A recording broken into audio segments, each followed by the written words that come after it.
La novità è l'arrivo del coronavirus in Italia e questo cambia l'approccio sanitario nelle varie province del Veneto. A Bassano vertice tra comune, azienda sanitaria, conferenza dei sindaci, protezione civile, Croce Rossa, carabinieri e Agesci.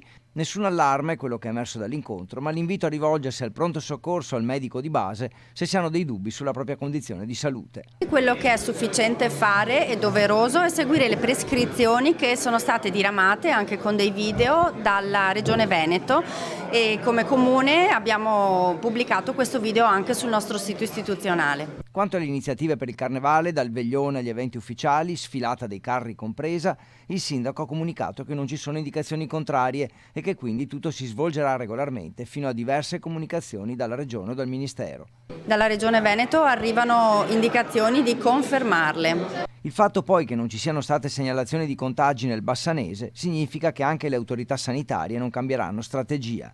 Si continua con le indicazioni che sono quelle che abbiamo già detto, cioè da una parte di avvisare le persone che rientrano, le persone che rientrano dalla Cina devono essere consapevoli di provenire da una zona a rischio e quindi è consigliabile il loro isolamento fiduciario per almeno 14 giorni. Vita quotidiana normale, nessun cambio radicale di abitudini dunque il messaggio per i cittadini, tranne l'invito a tenere buone prassi igieniche, raccomandato il lavaggio frequente delle mani, coprirsi la bocca in caso di tosse e starnuti e usare fazzoletti usa e getta. Si procede con la vita normale. Allo Stato in prefettura non ci sono stati ancora dei tavoli di lavoro, significa proprio che la situazione per il momento è tranquilla e speriamo che continui ad essere così. Ogni variazione, ogni notizia verranno diramate attraverso i canali istituzionali, compreso il sito internet del Comune.